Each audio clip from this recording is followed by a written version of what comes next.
Hello friends, आप Mukesh Goyal. I hope कि आप सारे बहुत अच्छे हैं। और फ्रेंड्स, आज हम इस वीडियो में बात करेंगे जो पेपर 1 का में आपकी एक यूनिट है कम्युनिकेशन, उसके कुछ क्वेश्चंस के बारे में बात करेंगे। और एक इन्फॉर्मेशन दे देता हूं फ्रेंड्स कि जो आपका पेपर 1 है उसका रजिस्ट्रेशन ओपन है, और जिनका पेपर 2 इन्वायरमेंटल साइंस है, कोड नंबर 89 है, अगर किसी को इन्वायरमेंटल साइंस में भी रजिस्ट्रेशन करवाना है पेपर 2 में तो वो भी करवा सकते हैं। ठीक है ना फ्रेंड्स? तो आपको अभी आराम से सोच समझ के इन क्वेश्चंस के आंसर देने हैं, कोई भी जल्दबाजी नहीं करनी है। ठीक है ना फ्रेंड्स? तो जो पहला क्वेश्चन है अपना असर्शन रीजनिंग का क्वेश्चन है फ्रेंड्स।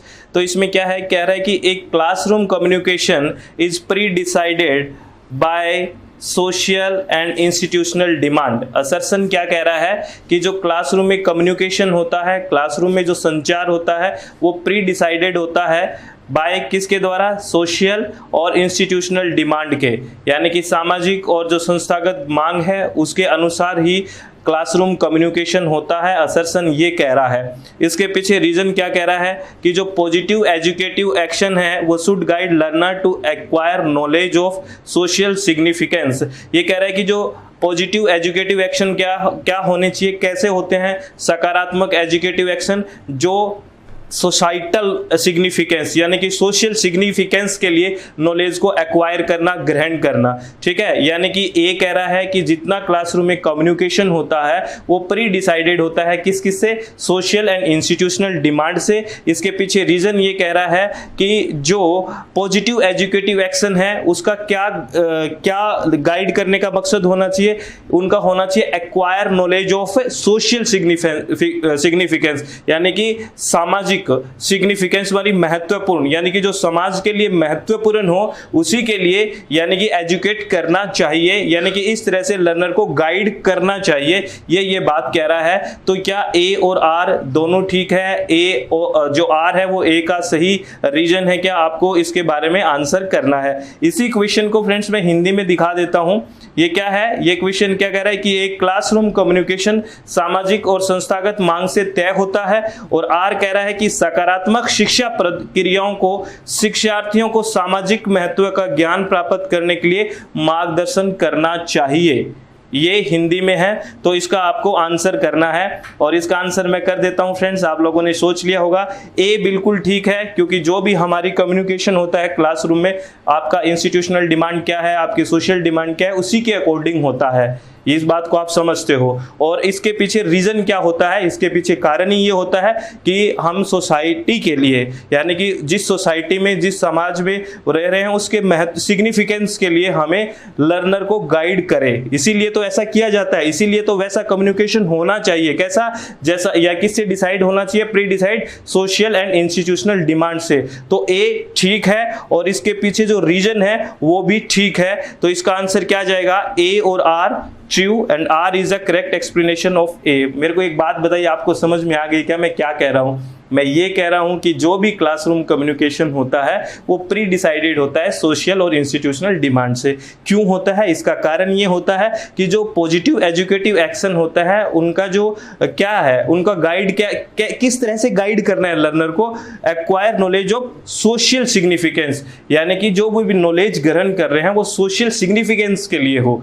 तो वो इसीलिए ये रीजन है, इसीलिए कैसा डिसाइड होता है? Pre decided social and institutional demand से होता है प्री डिसाइडेड। मेरी बात समझ गए? क्योंकि सोशल सिग्निफिकेंस के लिए ही तो हम उसको क्या कर रहे हैं? गाइड कर रहे हैं। इसीलिए वो सोशल और इंस्टीट्यूशनल डिमांड से प्री डिसाइडेड होता है। बात समझ में आ गई? तो एक बहुत अच्छा क्वेश्चन है, बड़े अच्छे से समझ के आराम से चित्त को शांत करके इसका आंसर सोचना है फ्रेंड्स। ठीक है? नहीं समझ में आया हो तो बता देना प्लीज। ठीक है? ये इसका हिंदी था। अब नेक्स्ट क्वेश्चन ये कह रहा है कि pitch of the teacher's voice in the classroom is described as, यानी कि जो पिच होती है एक शिक्षक की कक्षा में, उसको किस रूप में हम वर्णित करते हैं? पिच होती है ना, तो याद रखना ये क्वेश्चन बड़ा अच्छा क्वेश्चन है, यूजीसी नेट ने पूछा है। जो पिच होती है ना, पिच साउंड की जो पिच होती है, उसकी स्पीड होती है, वॉइस होती है, उसको हम किस में रूप में वर्णित करते हैं? उसको हम वर्णित करते हैं पैरालिंग्विस्टिक में। किस में? पैरालिंग्विस्टिक है ये, पैरालिंग्विस्टिक। पैरालिस्टिक नहीं है, ये पैरालिंग्विस्टिक है, याद रखना क्या है, पैरालिंग्विस्टिक।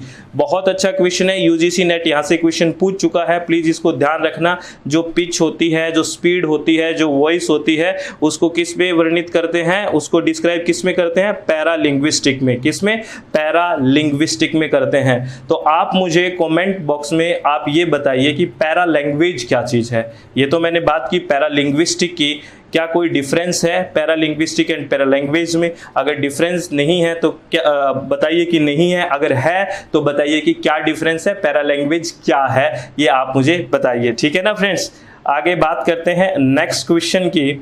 और नेक्स्ट क्वेश्चन है friends, select the advantage of feedback in the process of communication from the following. ये कह रहा है जब हम कम्युनिकेशन करते हैं तो एक फीडबैक हमें मिलता है ना, जिसको प्रतिक्रिया, जिसको कहते हैं फीडबैक, प्रतिक्रिया जो मिलती है जब कोई संचार की प्रक्रिया होती है, उसमें जो प्रतिक्रिया हमें मिलती है, हमें जो फीडबैक मिलता है, उसका क्या लाभ है ये हमें बताना है। What is the advantage of feedback in any communication. आपको पता है कम्युनिकेशन जब तक पूरा नहीं माना जाता है जब तक कोई फीडबैक ना मिल जाए। आप कुछ बोल के आओ, कुछ जवाब तो दे, कुछ है ना, फीडबैक तो मिले तभी तो कोई बात हो। अगर कुछ हाँ ना कुछ है ही नहीं तो आपको समझोगे यार क्या पता नहीं सुना है कि नहीं सुना ढंग से। तो ये यही बात पूछ रहा है कि अगर आपको फीडबैक मिल जाता है कम्युनिकेशन में, या फीडबैक अगर कम्युनिकेशन में होता है तो उस फीडबैक का उसका क्या लाभ क्या है, एडवांटेज क्या है उस फीडबैक का, आप क्या समझोगे अगर आपको फीडबैक मिला है तो। ठीक है, तो क्या एडवांटेज है फीडबैक का। तो सबसे सारे ही आंसर एक बात और बता देता हूं, यूजीसी नेट जो ऑप्शन बनाता है, यूजीसी जो आपके जो ऑप्शन आते हैं ना क्वेश्चंस में, वो बड़े एकदम पास होते हैं, बहुत माइनर डिफरेंस होता है। तो एक एलिमिनेशन मेथड होता है कि कैसे किन ऑप्शन को छोड़ना है, वो थोड़ा सा ध्यान में रखना है। वो जब हम बार बार स्टडी करेंगे, थोड़ा गहराई से स्टडी करेंगे और चित्त को शांत करके करेंगे ना, तो हमें अच्छे से आ भी जाएगी वो चीज। ठीक है ना फ्रेंड्स, तो देखो क्या होता है, it is beneficial in understanding of the subject matter. विषय वस्तु को समझने में लाभदायक है क्या फीडबैक। फीडबैक है कि विषय वस्तु को समझने में लाभदायक हो रहा है, कोई अच्छा सा नहीं लग रहा। It diagnose the defect in receiver, या रिसीवर में जो ग्रहण कर रहा है उसमें दोषों का निदान करता है। कहां दोषों का निदान करता है, डायग्नोज कहां कर रहा है कि दोषों का। इट क्लेरिफाइज ऑफ द कम्युनिकेशन, यह संचार को स्पष्ट करता है। ये बात ठीक है। फीडबैक कब देते हो आप, जब सब कुछ सुन गया होता है ढंग से, यानी कि आपका कम्युनिकेशन कितना हो, क्लेरिफाई कम्युनिकेशन हो, तभी तो कोई फीडबैक आएगा ना। यानी कि इट क्लेरिफाइज द कम्युनिकेशन, यह संचार को स्पष्ट करता है। ये बात ध्यान रखनी है, बहुत अच्छा ऑप्शन यही जाता है इनमें। तो ये क्या करता है, यह संचार को स्पष्ट करता है, it clarify of the communication. ठीक है ना फ्रेंड्स, आगे नेक्स्ट क्वेश्चन की बात करते हैं फ्रेंड्स। और नेक्स्ट क्वेश्चन क्या है, इफेक्टिव एजुकेशनल कम्युनिकेशन इज। मैं आपको एक बात बता देता हूं, जो आपकी कम्युनिकेशन वाली जो यूनिट है ना फ्रेंड्स, वहां एक बैरियर और एक इफेक्टिव कम्युनिकेशन से बहुत क्वेश्चन आते हैं। और कम्युनिकेशन की जो यूनिट से क्वेश्चन पूछे जाते हैं वो टीचिंग को भी मिक्स करके पूछे जाते हैं। जो आपकी टीचिंग एप्टीट्यूड की जो यूनिट है ना, यूनिट फर्स्ट है टीचिंग एप्टीट्यूड की जो यूनिट है ना, उसको और कम्युनिकेशन को मिक्स करके भी क्वेश्चंस बनते हैं। तो प्लीज इन यूनिट्स को बहुत आराम से, बहुत रिलैक्स होकर पढ़ना है। ठीक है, तो ये कह रहा है कि इफेक्टिव एजुकेशनल कम्युनिकेशन इज, कौन सी आपको प्रभावशाली शैक्षिक संचार कौन सा है इसमें से, इफेक्टिव एजुकेशनल कम्युनिकेशन कौन सा है, जो गैर पारंपरिक हो, जो नॉन रेसिप्रोकल हो। ऐसी तो कोई बात नहीं, पारंपरिक भी बहुत इफेक्टिव थी। ठीक है, ये नहीं हो सकता। उसके बाद रिपीटेटिव हो, यानी कि दोहराव हो, ये अच्छी बात है। लेकिन नेक्स्ट ऑप्शन की तरफ चलते हैं, कॉन्टिन्यूअस। बात तो यही है, यही कहते हैं ना कि हमें, आप कहते हैं कि सिलेक्शन के लिए क्या करना चाहिए, सिलेक्शन के लिए आराम से चित्त को शांत करके कंटिन्यूअस लगातार रूप से पढ़ना चाहिए। अब क्या होता है, बहुत से स्टूडेंट हैं, फोन कॉल्स आती हैं, बहुत से स्टूडेंट्स के मैसेज आते हैं कि सर आप एक बात बताइए, जून में पेपर होगा कि नहीं होगा, आप ये बताइए कब होगा। कैसे बताएं, जब तक ऑफिशियल नोटिफिकेशन नहीं आ जाता फिर तुक्का हो जाता है वो, है ना। आप किसी चीज पे जब तक वहां, जब आप एक बात तो इतना स्पष्ट कैसे बता सकते हैं, यूजीसी के मेंबर थोड़ी हैं आप, है ना। तो आप तो क्या है कि थोड़ा बहुत ऐसे ही कि हाँ तब हो सकता है, ऐसे इन बातों पे विश्वास आप ना करें। आप ये सोचें कि ठीक है जब होगा मुझे पेपर देना है, बात। आप अपनी पढ़ाई को इफेक्टिव रखिए, कंटिन्यू रखिए। जो होगा वो देखा जाएगा, और आराम से शांति से अगर कंटिन्यू रखोगे तो सिलेक्शन भी हो जाएगा। आप एक बात तो निश्चित आपके दिमाग में होगी ना कि पेपर होगा तो जरूर ना, जरूरी नहीं है कि वो जून में हो, लेकिन होगा ये तो पता है ना। बस ठीक है, तो कंटिन्यू पढ़ाई रखिए, जब होगा तब आप दे देना पेपर। प्लीज इन चीजों में आपकी एनर्जी वेस्ट ना करें, ना बार बार ये सोचें कि कब होगा क्या होगा। अपनी जो स्ट्रेटेजी आपने बना रखी है उस हिसाब से कंटिन्यू रूप से पढ़ाई करिए, बस बात खत्म, मंजिल मिल जाएगी। ठीक है ना फ्रेंड्स, तो बढ़िया से रहिए आप, सब अच्छा होगा। ठीक है, घर पे रहिए। और आगे बात करते हैं, नेक्स्ट क्वेश्चन क्या है, Which of the following will help overcome communication barrier? ये कह रहे हैं निम्नलिखित में से कौन है जो संचार अवरोधों को दूर करने में मदद करेगा। जब हम कम्युनिकेशन करते हैं तो बैरियर आता है ना, कम्युनिकेशन में हमने फिजिकल बैरियर्स भी होते हैं, जैसे साउंड वाउंड का हो गया, नॉइज का जो होता है, ठीक है ना, नॉइज आती है तो वो क्या हो गया, एक बैरियर आ गया। तो इस तरह से ये पूछ रहा है कि कौन सी ऐसी चीज है जो बैरियर को कम करने में मदद करेगा, या बैरियर जैसी जो आपके प्रॉब्लम आ रही है उसको दूर करने में मदद करेगा। कौन सी एक चीज है, क्या करोगे तो आपको जो बैरियर है उससे ओवरकम हो जाओगे। ठीक है, तो ये कह रहा है मुहावरे का प्रयोग करें, उससे क्या हो जाएगा। ठीक है, टॉप डाउन कमांड स्ट्रक्चर, ये कोई ऐसा नहीं है कि जो आपके बैरियर को करेगा, ये तो आपके इंस्टीट्यूशनल का वो देखा जाता है कि आप टॉप डाउन कम्युनिकेशन करना चाहते हैं या बॉटम अप करना चाहते हैं, ये कोई वो नहीं है।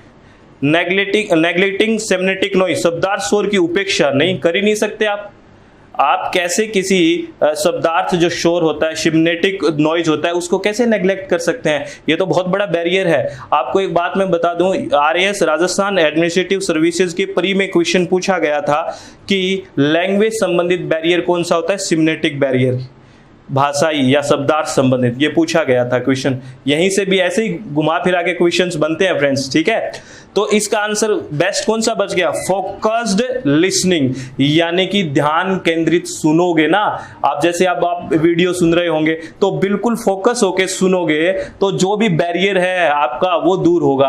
अगर ध्यान भटकता रहेगा तो बैरियर तो आएंगे ही आएंगे। आप मेरी बात समझ रहे हो। तो कैसे होनी चाहिए, फोकस लिसनिंग होनी चाहिए, ध्यान से एकदम केंद्रित होके सुनना चाहिए, फोकस होके लिसनिंग करनी चाहिए। ठीक है ना फ्रेंड्स, ये अपने कुछ क्वेश्चंस थे जो कम्युनिकेशन से रिलेटेड थे। ठीक है ना फ्रेंड्स, तो आपको बिल्कुल रिलैक्स होकर पढ़ाई करनी है, कोई भी किसी भी तरह की टेंशन नहीं लेनी है, अच्छे से घर पे रह के पढ़ाई करनी है। ठीक है ना फ्रेंड्स, और एक बात मैं फिर आपको इन्फॉर्मेशन दे देता हूं कि पेपर 1 और पेपर 2 दोनों, पेपर 2 में कौन सा है अपने पास अभी, इन्वायरमेंटल साइंस की रजिस्ट्रेशन ओपन है, और पेपर 1 जो कंपल्सरी पेपर है जो सारे सब्जेक्ट्स में होता है, वो पेपर 1 का भी रजिस्ट्रेशन ओपन है। अगर आपको लगता है कि हमारे साथ जुड़ के कुछ सुधार हो सकता है, हम अच्छे मार्क्स ले सकते हैं, तो आप हमें ज्वाइन कर सकते हैं। ठीक है ना friends, all the very best, thank you, thanks a lot friends.